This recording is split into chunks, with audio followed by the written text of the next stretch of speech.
kun ni nyanyin kalimin ke akajja an basu nade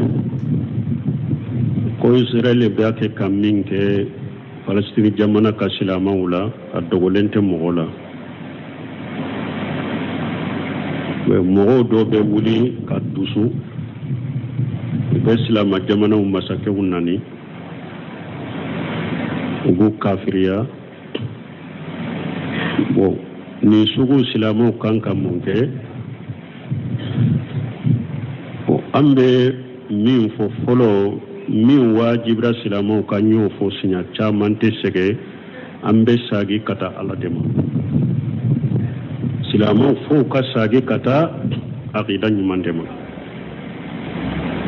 harib bisanin ka dersu dami ni Sheikh Albani akawojo do lamme doya nyininka la kila ko silamu be farafarali min naw do ye salafu ye do ye sufi ye do ye al ashariya ye do ye rafida ye do ye maturidiya ye kata ko yala silamu kanyina nimbe ko ukafara nyugonka puru kasika kafiru kele o mausawa Sheikh Albani ko haja suwalu qaribun ajib ako nisu nyinin kali ako kabako lendo ako nintigi na nyogono aka kuma surnya ako alaka kuma dogolente awla ube awti alaka kuma dowa masammin kabo fa'lamu annahu la ilaha illa Allah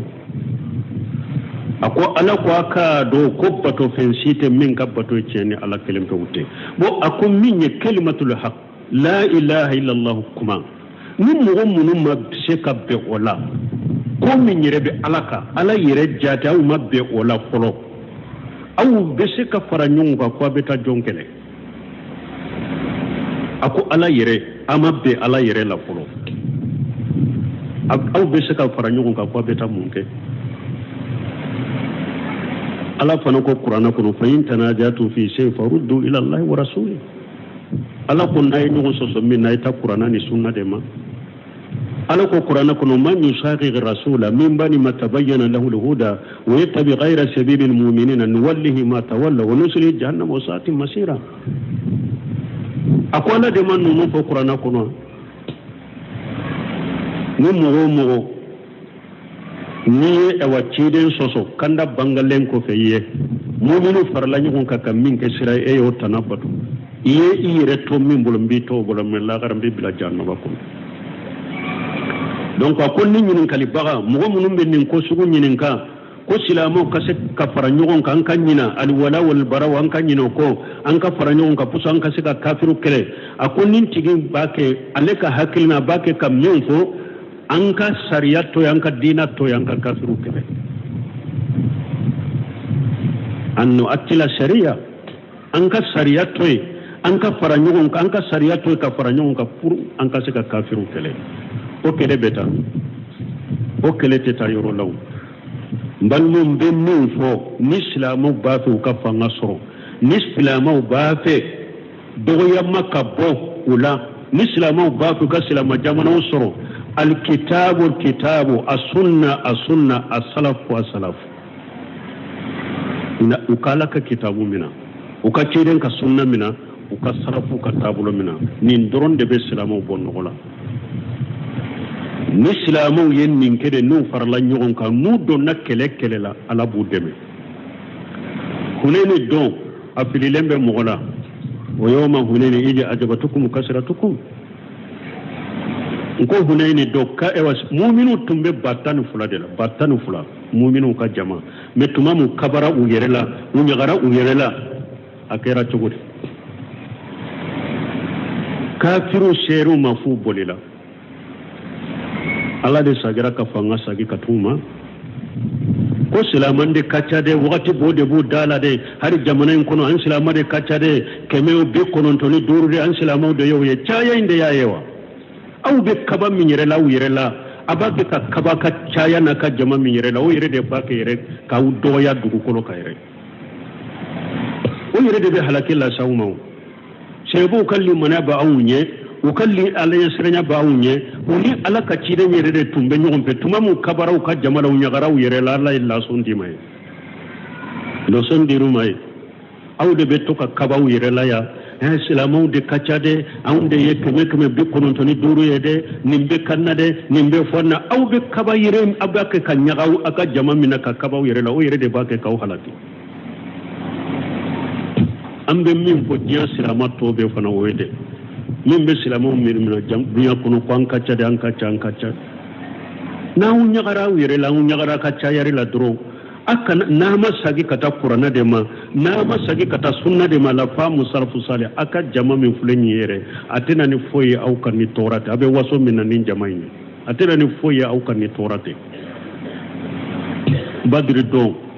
muminu tun ye 313 de ye kafiru bɛ 1000 ɲɔgɔnna ma u n'u ka labɛn a n'u ka kɛlɛminɛn dafalen mais ala ɲɛsiranya min tun bɛ muminu bolo a don a kɛra cogo di ala m'u dɛmɛ kandari do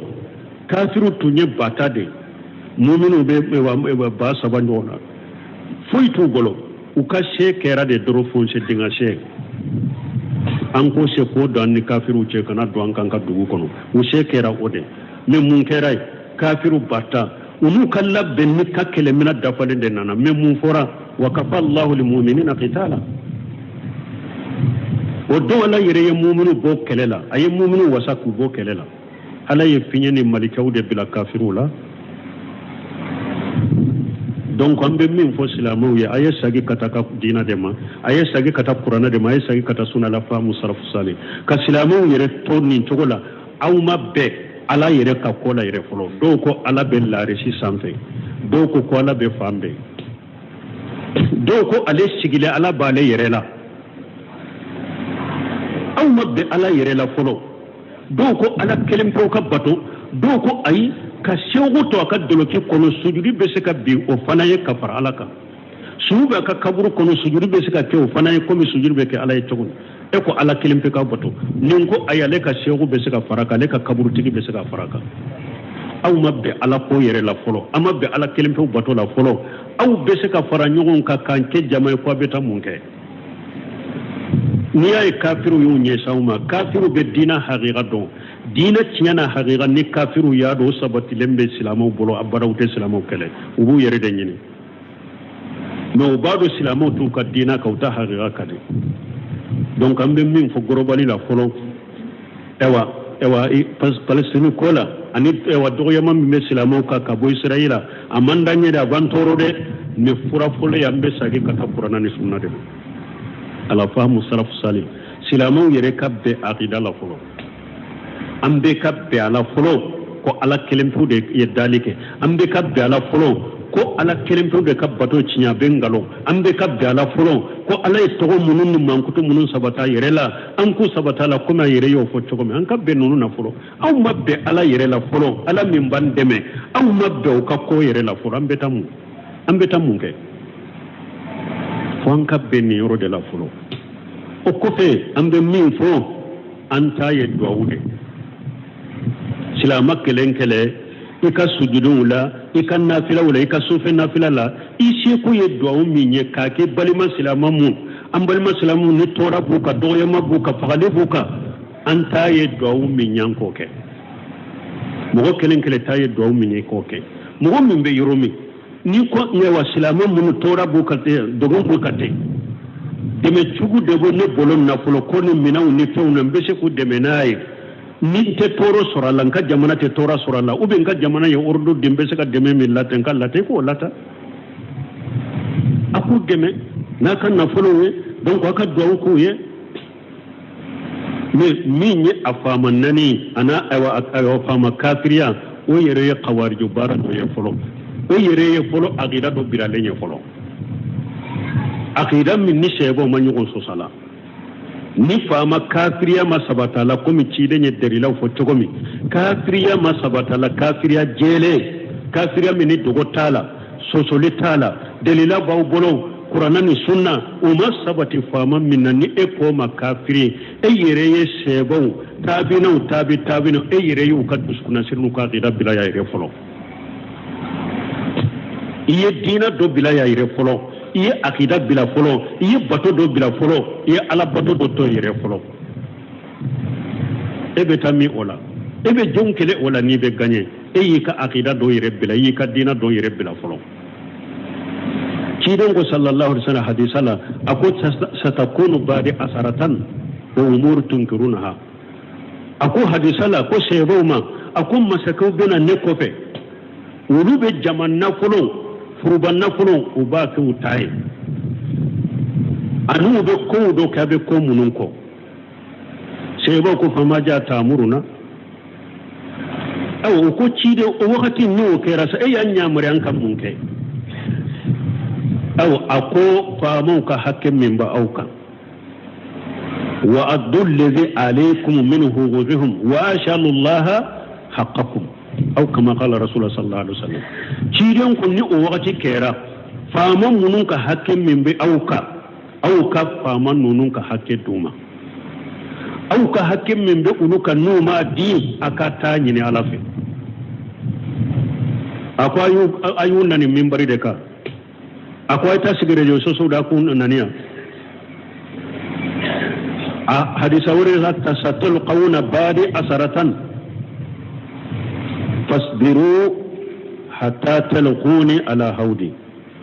hadisa dola ciden ko akunne talen ko fe ani famo be nyogon soro ube jaman nafulu hurban nafulu be ku tayi kashi awa aye sabali akato ko kalon kele wakati fora kalo kele fasbiru shahra fasbiru sana fasbiru sanatayn fasbiru asaratu sinina wa fora hatta talquni ala haudi famo binan ko be jaman nafulu ku tayi ciden ko aye sabali amma ko aye sabali kalo kele amma ko aye sabali sankele amma ko aye sabali santa ako aye sabali fu la garakatin kumbenka ko jilai dambo sabali la c'est trop e rede c'est trop yemene min bariuka e rede c'est trop yemene ika ciden ko mai ka sabali de fo la garade fakin kumbenka haudila har sawurela dona na ci dan yin ka sallallahu alaihi wasallam hadisai wa'il ibn hujr wanda hadisai aba salimata ju'fi wa'il ibn hujr hadisai mafula aba salimata ju'fi ana ci dan ma ko ako ci dan ma akon ni an nin masakau benna waqtila masakin munu urubu ka hakkin min aunna ubau an balanka hakila an kan mun kai yin kale madiya ci da ne aya ko da ma maso asagira snya fulana ya ci da yin ka ni an nin masakau benna urubu an kuka hakkin mina aunna ubi an balanka hakila an kan mun kai ci da nya ko da ma snya fulana ube snya sabanna ali asas bin qais wa yace yin sama puru ciden kana dimi akan yinin kali corona beta kuma fo kuma min mani ayece sama o ko fe ciden ko ako wa adul ladhi lahum alaykum ha hadise ciden ko sallallahu alaihi wasallam ko famu ka hakken min be auka auye uka hakke duma auye uka hakke duma nulu ya hukumanciya au ka hakila au yi ulu tadima fa inna ma alaihu ma humilu wa alaikum ma humilitum au ku ka hakke duma bon nu ulu ye au ka hakke ulu ya balaka hakila aka sabali aka tuko alayya min bila famauka tunu au ka hakila onyin kalibe famauka alayin min bila an fana kan famu ka hakke wa kununa na famu ye o fana ba o fana kade o yemune ka famu lamme ka tuguko akana boko akanu kede fa inna ma alihum ma hum minu wa alaikum ma humilitum nin be sika ciden ya fo mogo ya ayun nani ayu kafir ayu bu ko yem marasuke ciden nin fo wodi ya to mogo kelen anyin ni hadisa saba min fo mogo kelen tay iddu sukul la jenni hadisa saba la foro hadisa kemeni ko de nana fama ko la ewa donu kanto aw ma famu mene ewa ni hadisa nana fama munun ka kibariyala an ka famu te unan ka wakati ka famu te telenye cilin ka hadisa kemeni ko amma fama ko famala yala cide ni ciden ta do ko an ka famu bena amu ka jamana fulu dufwa amma ko la kutu mu ka hakke duma o be ma fwa har nan ya ko ciden te nin famu do alate nin famu do iska istisna'u nana ni ciden ko a nin ko ay to famu ko ay sabali famu kuro jiyan laba famu do bena ulute de ofora ede be istisna'u ke ciden ka di saula ka fama do ka fama do go ka soro delerati bolo ebe to walla kale alay togodi yomal kamado ka soro hadisa jilen do nana uje fataka hadise mbafe ka ke har kutubai della ka ke kutubai ciden ko yakunu badi ayimmatu yahduna bighairi hudaya wa yatasannuna bighairi sunnati wa sayaqumu fihi rijalu qulubuhum qulubu sayatin fi jismani ish qala qultu ya rasul allah kayfa asna'u in adraktu dhalika qala tasma'u wa tuti'u lil amir wa in duriba jahruka wa ughija maluka fa asmai wati fi muslimu kuma jeleno kanimbo kuma faran fasilendo kanimbo ko nin fama ute ciden ko ako fama bena nyema bena ne kofe fama bena ne kofe ube kanda ni sirawu doye nka kanda sirawu te kuma be nimbo kanda sirawu dobe ta sirawu dobe nka ta sirawu te ube sunna udota uti sunna minka sunna uye mana neka sunna utoka neka sira utoka neka tabulo itoka awa ofamu muhubula muhumunu ni shetane dusuku de bula hada marin farikolo kono ofama sugu muhu dobe ofama sugula shetane dusuku de bu kono hada marin farikolo la kuma be jelendo kanimbo har be huje fata kwama ako ale ko ciden aha nka ke cogodi ninni wakati na nyogona ne soro jiya kono nka ke cogodi ciden ko nani mimbarika bo ukwa marashike manifeste kaya ciden nyenin fa ta shige rejo sosoka o ayun nin fa ako test non wotutiu lil amir ako har ninnin kera uje fata na yi soro jiya kono ewa lamilike batulike nyema lame ikabato wayin duriba jaharuka wa ukhija maluka hadisan na chulo wayin daraba jaharuka wa ukhija maluka hari nayi koshi kodela ire halala nafolo aw mangule no fe ko ye jamana nafolo de doa ciden ko hari nayi goshi fama yi goshi kola ki ire ka halala nafolo minayila ako kana bo akode tuga ko allame ikatuga ko allame ikatuga ko kuma jeleno kanimbo ni e yanka famo bonni na saybitu do yorojuma ambe ala del islamo yerara ka famu duma hari biddo beta mbame ojo dola ko ewa we jalogu minke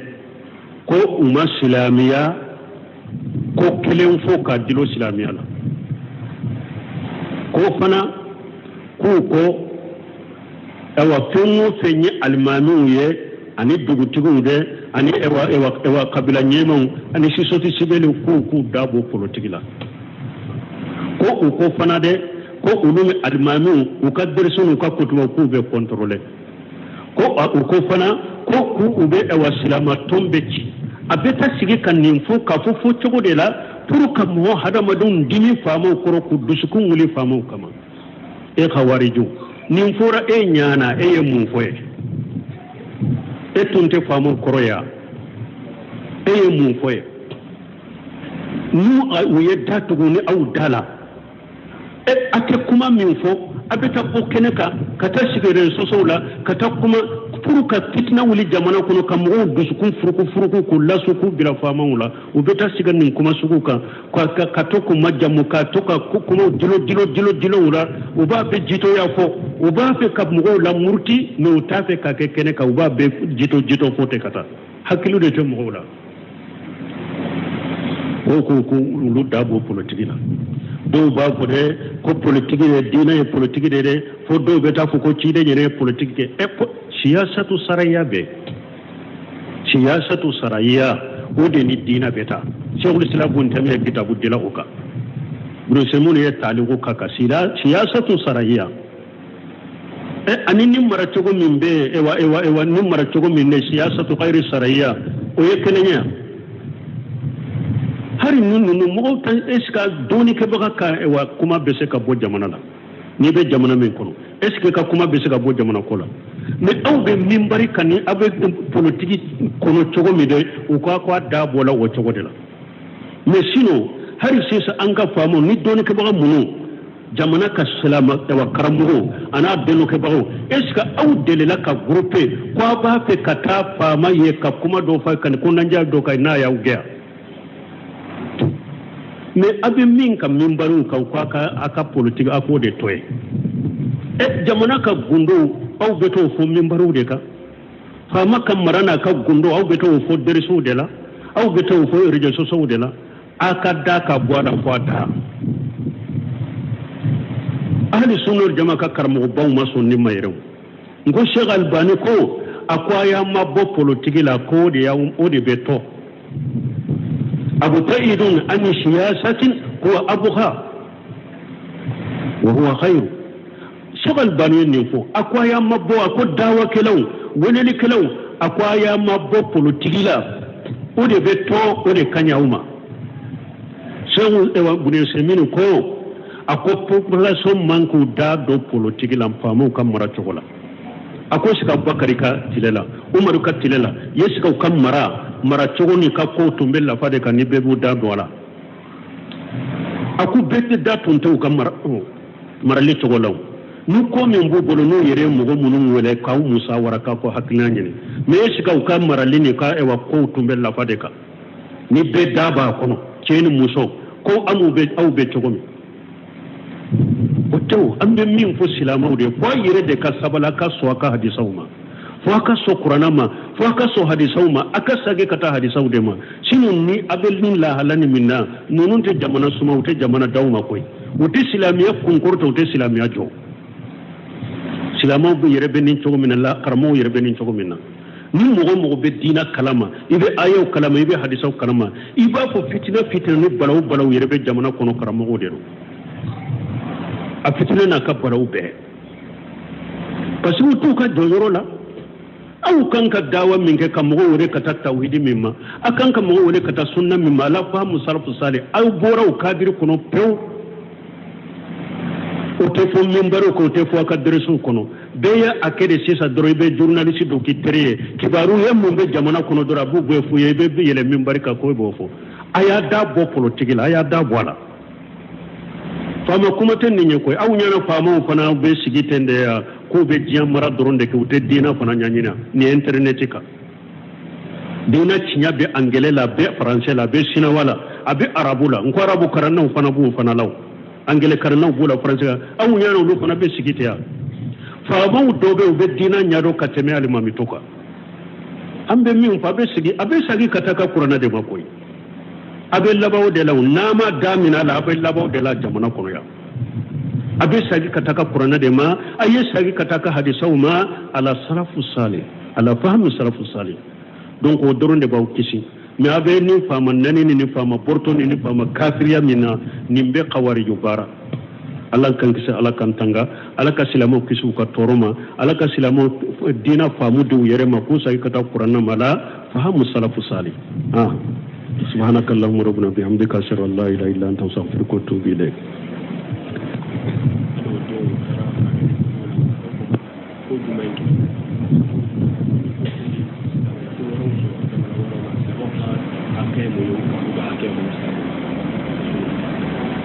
afon ni nyanyin kalimin ke akajja an basu nyade ko Israel be ake kamin ke Palestine jamana ka silama wula adogolente mogola mogo do be wuli ka dusu be silama jamana masake wunani ugu kafiriya bo ni sugu silama kanka munke o ambe min fo folo min wajibra silama kanyo fo sinya chamante sege ambe sagi kata ala dema silama fo ka sagi kata aqida nyumandema harib bisanin ka dersu dami ngani Sheikh Albani akawojo do lamme doya nyininka la kila ko silamu be farafarali min naw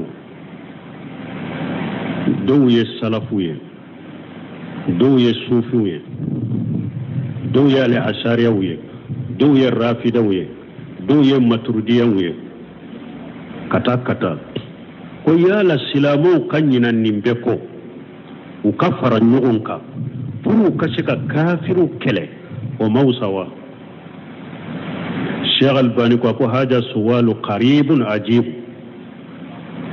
ako nisu nyinin kali ako kabako lendo ako nintigi na nyogono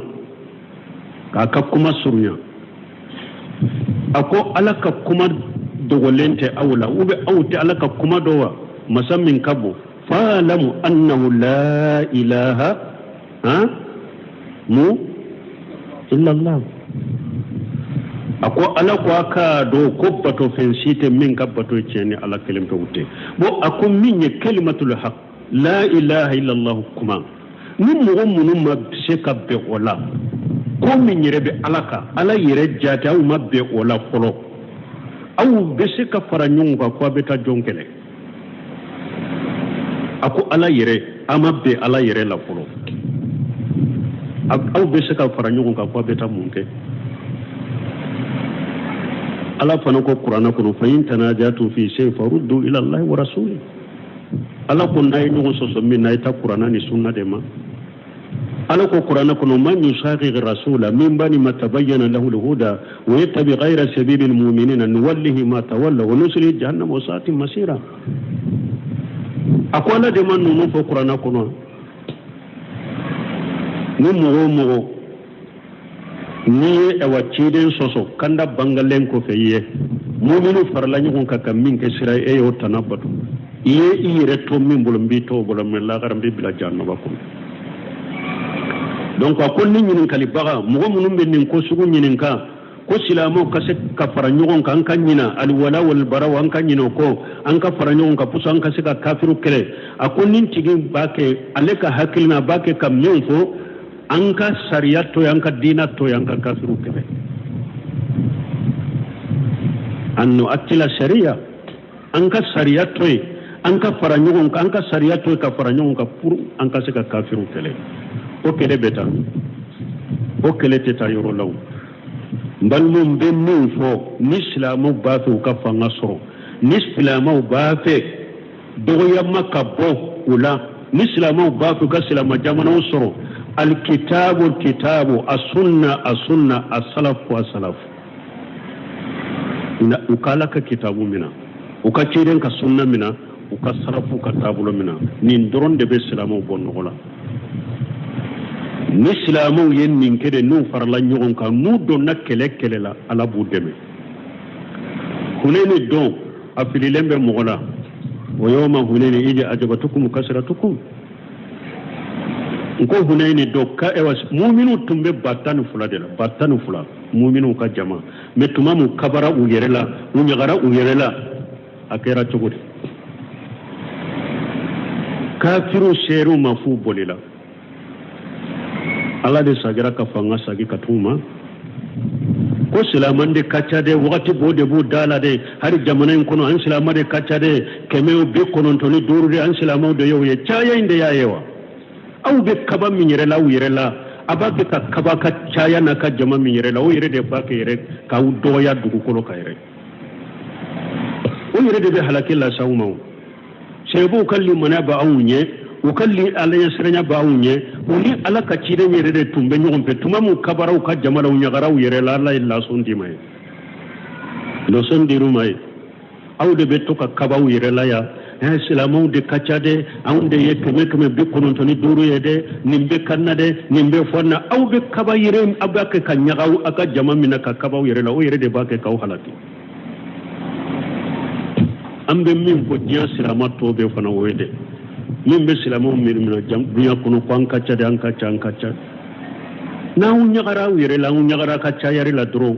n'a ma sagi ka taa kuranɛ de ma n'a ma sagi ka taa sunna de ma la fa musarafu sale a ka jama min filɛ nin yɛrɛ a tɛna ni foyi ye aw ka ni tɔɔrɔ tɛ a bɛ waso min na ni jama in ye a tɛna ni foyi ye aw ka ni tɔɔrɔ tɛ badiri don muminu tun ye 313 de ye kafiru bɛ 1000 ɲɔgɔnna ma u n'u ka labɛn a n'u ka kɛlɛminɛn dafalen mais ala ɲɛsiranya min tun bɛ muminu bolo a don a kɛra cogo di ala m'u dɛmɛ kanda bɛ don kafiru tun ye bata de muminu bɛ 3000 ɲɔgɔn na foyi t'u bolo u ka se kɛra de dɔrɔn fonse dinga se an ko se ko don ni kafiru cɛ kana don an kan ka dugu kɔnɔ u se kɛra o de mais mun kɛra ye kafiru bata olu ka labɛn ni ka kɛlɛminɛn dafalen de nana mais mun fɔra wa kafa Allahu lil mu'minina qitala o don ala yɛrɛ ye muminu bɔ kɛlɛ la a ye muminu wasa k'u bɔ kɛlɛ la ala ye fiɲɛ ni malikɛw de bila kafiru la donc an bɛ min fɔ silamɛw ye a ye sagi ka taa ka diinɛ de ma a ye sagi ka taa kuranɛ de ma a ye sagi ka taa sunna la fa musarafu sale ka silamɛw yɛrɛ to nin cogo la aw ma bɛɛ ala yɛrɛ ka ko la yɛrɛ fɔlɔ dɔw ko ala bɛ laarisi sanfɛ dɔw ko ala bɛ fan bɛɛ dɔw ko ale sigilen ala b'ale yɛrɛ la aw ma bɛn ala yɛrɛ la fɔlɔ dɔw ko ala kelen pewu ka bato dɔw ko ayi ka sew to a ka doloki kɔnɔ sujudi bɛ se ka bin o fana ye ka fara ala kan suju bɛ ka kaburu kɔnɔ sujudi bɛ se ka kɛ o fana ye komi sujudi bɛ kɛ ala ye cogo e ko ala kelen pe ka bato nin ko ayi ale ka sew bɛ se ka fara kan ale ka kaburutigi bɛ se ka fara kan aw ma bɛn ala ko yɛrɛ la fɔlɔ an ma bɛn ala kelen pewu bato la fɔlɔ aw bɛ se ka fara ɲɔgɔn kan k'an kɛ jama ye ko a bɛ taa mun kɛ n'i y'a ye kafiru y'u ɲɛsin aw ma kafiru bɛ diinɛ hakika dɔn diinɛ tiɲɛ na hakika ni kafiru y'a dɔn o sabatilen bɛ silamɛw bolo abada u tɛ silamɛw kɛlɛ u b'u yɛrɛ de ɲini mais u b'a dɔn silamɛw t'u ka diinɛ kan u ta hakika ka di donc an bɛ min fɔ gɔrɔbali la fɔlɔ Palestine ko la ani dɔgɔyama min bɛ silamɛw kan ka bɔ Israɛl a man d'an ye dɛ a b'an tɔɔrɔ dɛ mais fura fɔlɔ ye an bɛ sagi ka taa kuranɛ ni sunna de ma ala faamu salafu sale silamɛw yɛrɛ ka bɛn akida la fɔlɔ an bɛ ka bɛn ala fɔlɔ ko ala kelen pewu de ye dali kɛ an bɛ ka bɛn ala fɔlɔ ko ala kelen pewu de ka bato tiɲɛ a bɛ nkalon an bɛ ka bɛn ala fɔlɔ ko ala ye tɔgɔ minnu ni mankutu minnu sabata yɛrɛ la an k'u sabata la komi a yɛrɛ y'o fɔ cogo min an ka bɛn ninnu na fɔlɔ aw ma bɛn ala yɛrɛ la fɔlɔ ala min b'an dɛmɛ aw ma bɛn u ka ko yɛrɛ la fɔlɔ an bɛ taa mun kɛ fo an ka bɛn nin yɔrɔ de la fɔlɔ o kɔfɛ an bɛ min fɔ an ta ye duwawu de silamɛ kelen kɛlɛ i ka sujuduw la i ka nafilaw la i ka sofɛ nafila la i seko ye duwawu min ye k'a kɛ balima silamɛ mun an balima silamɛw ni tɔɔrɔ b'u kan dɔgɔyama b'u kan fagali b'u kan an ta ye duwawu min ye an k'o kɛ mɔgɔ kelen kelen ta ye duwawu min ye k'o kɛ mɔgɔ min bɛ yɔrɔ min ni ko wa silamɛ minnu tɔɔrɔ b'u kan dogon b'u kan ten dɛmɛ jugu de bɛ ne bolo nafolo ko ni minɛnw ni fɛnw na n bɛ se k'u dɛmɛ n'a ye ni n tɛ tɔɔrɔ sɔrɔ a la n ka jamana tɛ tɔɔrɔ sɔrɔ a la ou bien n ka jamana ye ordre de n bɛ se ka dɛmɛ min lata n ka lata i k'o lata a k'u dɛmɛ n'a ka nafolow ye donc a ka duwawu k'u ye mais min ye a faama nani a n'a a faama kafiriya o yɛrɛ ye kawariju baara dɔ ye fɔlɔ o yɛrɛ ye fɔlɔ akida dɔ biralen ye fɔlɔ akida min ni sɛbɛw ma ɲɔgɔn sɔsɔ la ni faama kafiriya ma sabata la komi ciden ye dɛrilaw fɔ cogo min kafiriya ma sabata la kafiriya jɛlen kafiriya min ni dogo t'a la sɔsɔli t'a la dalila b'aw bolo Qur'ana ni sunna uma sabati fama minna ni eko makafiri e yere ye sebo tabinu e yere yu ka duskuna sirnu ka qida bila ya yere folo iye dina do bila ya yere folo iye akida bila folo iye bato do bila folo iye ala bato do to yere folo ebe tami ola ebe jonkele ola ni be gagné e yi ka akida do yere bila yi ka dina do yere bila folo kidon ko sallallahu alaihi wasallam hadisala ako satakunu ba'di asaratan wa umur tunkirunaha ako hadisala ko seboma ako masakau bena nekofe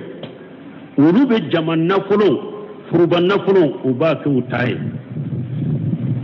anu be ko do ka be ko munun ko sebo ko famaja tamuruna aw ko cide o wakati ni o kera sa e yanya mari an kan munke aw ako famu ka hakke min ba auka wa addu alladhi alaykum minhu ghudhum wa ashalu allaha haqqakum aw kama qala rasulullah sallallahu alaihi wasallam ciden kun ni o wakati kera famu munun ka hakke min be auka famu nunun ka hakke duma auka hakke min be uluka numa di akata nyini alafi akwai ayuna ni minbari de ka akwai ta sigire jo so da kun naniya a hadisa wuri hatta satul qawna badi asaratan fasbiru hatta talquni ala haudi hadisa dola ciden ko akunne talen ko fe ani famo be yugon soro ube jaman nafulu hurban nafulu be ku tayi kashi awa aye sabali akato ko kalon kene wakati fora kalo kele fasbiru shahra fasbiru sana fasbiru sanatayn fasbiru asaratu sinina wa fora hatta talquni ala haudi famo binan ko be jaman nafulu ku tayi ciden ko aye sabali amma ko aye sabali kalo kele amma ko aye sabali sankele amma ko aye sabali santa ako aye sabali fu la garatatin kumbenka ko jilai dambo sabali la c'est trop e rede c'est trop yemene min bariuka e rede c'est trop yemene ika ciden ko mai ka sabali de fo la garade fakin kumbenka haudila hadisa wurila dona na ciden yinin ka sallallahu alaihi wasallam hadisai wa'il ibn hujr wada hadisai aba salamata ju'fi wa'il ibn hujr hadisai mafula aba salamata ju'fi ana ciden ma bo ako ciden ma akon ni an nin masakau benna waqtila masakan munu urubu ka hakkan min aunna ubau ambalan ka hakela an kan mun kai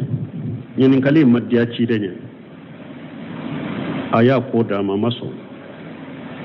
asairas nya fulana ya ci da yinin ka ni aunin masakau benna urubu an kuka hakke mina aunna ubi an balanka hakkela an kan mun kai ci da nya ko da ma sinya fulana ube sinya sabanna ali asas bin qais wa yace yin sama puru ciden kana dimi akan yinin kali corona beta kuma fo kuma min mani ayece sama o ko fe ciden ko ako wa adul ladhi lahum alaykum hadise ciden ko sallallahu alaihi wasallam ako famo ka hakke min be auka awye uka hakke duma nulu ya hukumanciya au ka hakila au yu uluta dima fa inna ma alaihi ma humilu wa alaikum ma humiltum au ku ka hakke duma bon nu ulu ye au ka hakke ulu ya balaka hakila aka sabali aka tuko alayya min bira famauka tunu au ka hakila onyinin kalibe famauka alayya min bila an fanaka famu ka hakke wa kununa na famu ye o fana ba o fana kade o yemunye ka famu lamme ka tuguko akana boko akanu kede fa inna ma alihim ma hum minu wa alaikum ma humilitum min be sika ciden ya fo mo ya ayunna ne ayu kafir ayu bu ko yem marasuke ciden nin fo wodi ya to mo kelen anyin ni hadisa saba min fo mo kelen tay iddu sukul la jenni hadisa saba la foro hadisa kemeni ko de nana fama ko la ewa donu kanto aw ma famu mene ewa ni hadisa nana fama munun ka kibariyala an ka famu te unan ka wakati ka famu te telenye ciden ka hadisa kemeni ko amma fama bo fama la yala cide ni ciden ta do ko an ka famu bena amu ka jamana fulu dufwa amma fola ku te mu ka hakke duma o be ma fwa har nan ya ko ciden te nin famu do ala te nin famu do iska istisna'u nana ni ciden ko a nin ko to famu ko ayi sabali famu kuro jiyan laba famu do bena ulute da ofora ede be istisna'u ke ciden ka di saula ka fama do ka fama do go ka suru delirati bolo ebe to walla kale alay togodi yomal kamado ka suru hadisa jelen do nana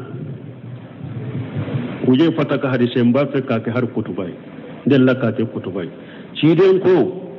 yakunu badi ayimmatu yahduna bighairi hudaya wa yatasannuna bighairi sunnati wa sayaqumu fihi rijalu qulubu sayatin fi jismani ish قال قلت يا رسول الله كيف أصنع إن أدركت ذلك قال تسمع وتطيع للأمير وإن ضرب جهرك وأخرج مالك فأسمع واتي في مسلم كما جيلنو كنيمبو كما فرنفسلنو كنيمبو كونين فاموتي جيدن كو أكو فامو بنا نيمو بنا نكوفي فامو بنا نكوفي ube kandani sirawu doye nka kanda sirawu te kuma be nimbo kanda sirawu do be ta sirawu do be nka ta sirawu te ube sunna udota ute sunna minka sunna uye mana neka sunna utoka neka sirawu toka neka tabulo itoka awa ofamu muhubula muhumunu ni shetane dusuku de bula hada marim farikolo kono o fama sugu mogo do be o fama sugu la sesane dusuku de bu kono hada maden farikolo la kuma be jelendo kanimbo har be huje fata kwama ako ale ko cide aha nka ke togodi ninni wakatu na nyogona ne soro jiya kono nka ke togodi cide ko nani mimbarika bo ukwa marashike manifeste kaya cide nyenin fa ta shigere do sosoka o ayun nin fa ako test non wotutin lil amir ako har nin kera wuje fata na yi soro jiya kono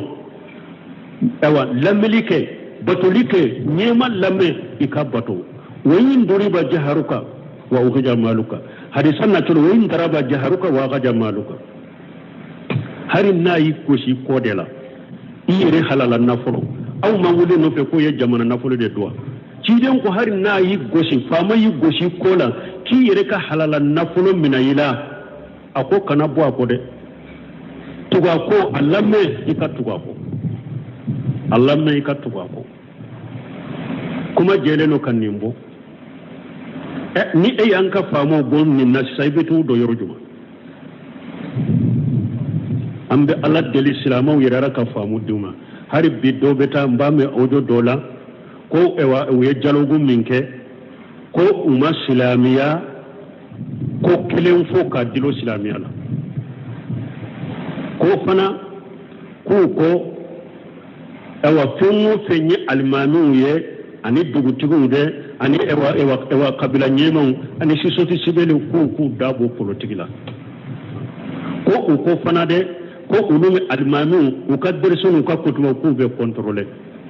ko fana ko ku ube ewa silama tombeci abeta sigi kanin fo ka fo togo de la pour ka mo hada madun dimi famo koro ku dusukun wuli famo kama e khawariju nin fora e nyana e yemu foye e tunte famo koro ya e yemu foye nu uye datugo ni au dala e ate kuma min fo abeta ko keneka kata sigere sosola kata kuma furuka fitna wuli jamana kono kamu dusukun furuku ko lasuku bila famawula ubeta siganin kuma sukuka ka to kuma jamu ka to ka kuma dilo wula uba be jito ya fo uba be ka mugo la murti no tafe ka keneka uba be jito fote kata hakilu de to mugo la ko lu dabo politique la do ba ko de ko politique de dina e politique de fo do beta fo ko ci de ne politique ke siyasatu saraya o de ni dina beta shaykhul islam bun tamiya kitabu dila uka bro semun ya taliqu kaka siyasatu saraya ani nim mara chogo min be ewa nim mara chogo min ne siyasatu ghairi saraya o yekenenya hari nunu mo tan eska doni ke baka ka ewa kuma bese ka bo jamana la ni be jamana min kono eske ka kuma bese ka bo jamana kola mais aw be mimbari kani abe politique kono chogo mi de u ko da bola o chogo de la mais sinon hari sisa an ka famo ni doni ke baka munu jamana ka salama ewa karamugo ana deno ke baka eska aw delela ka groupe ko ba fe kata fama ye ka kuma do fa kan ko nanja do kai na ya ugia mais abin min ka mimbaru ka aka politique ako de toy jamana ka gundo aw beto fo mimbaru de ka fama kam marana ka gundo aw beto fo derisu de la aw beto fo reje so de la aka da ka boada fata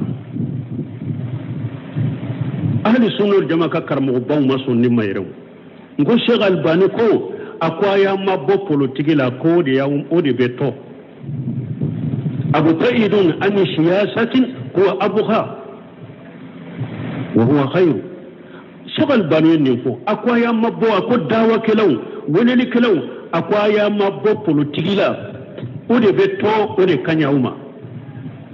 سيغل إيوا بني سيمين كو أكو population manku da do بولوتيكيلا مفامو كامرا چوغولا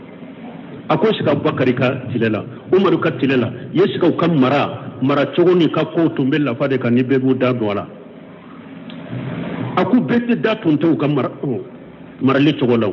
nu ko min bu bolo no yere mo go munu wele ka musa waraka ko hakina nyini me shika ka mara le ni ka ewa ko tumbe la fade ka ni be da ba kono ceni muso ko amu be au be chogo mi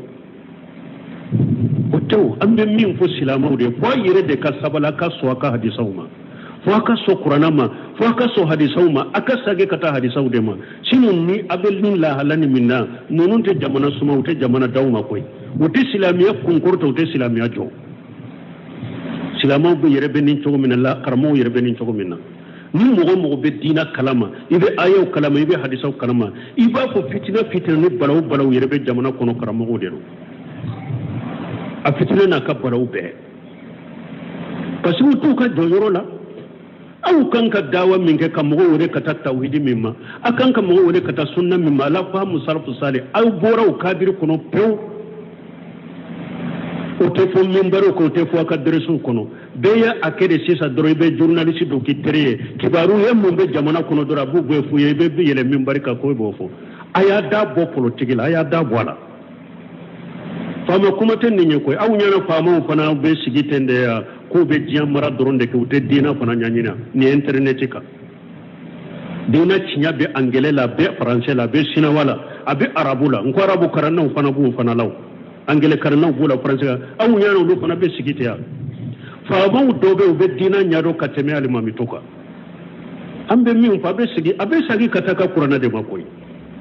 abe labaw de law nama damina la abe labaw de la jamana kono ya abe sagi kataka qur'ana de ma aye sagi kataka hadisau ma ala salafu salih ala fahmi salafu salih donc o doronde baw kisi mais abe ni fama nani ni fama porto ni fama kafiriya mina nimbe qawari jubara ala kan kisi ala kan tanga ala ka silamo kisu ka toroma ala ka silamo dina famu de yere ma ko sagi kataka qur'ana mala fahmu salafu salih subhanakallahumma rabbana bihamdika ashhadu an la ilaha illa anta astaghfiruka wa atubu ilayk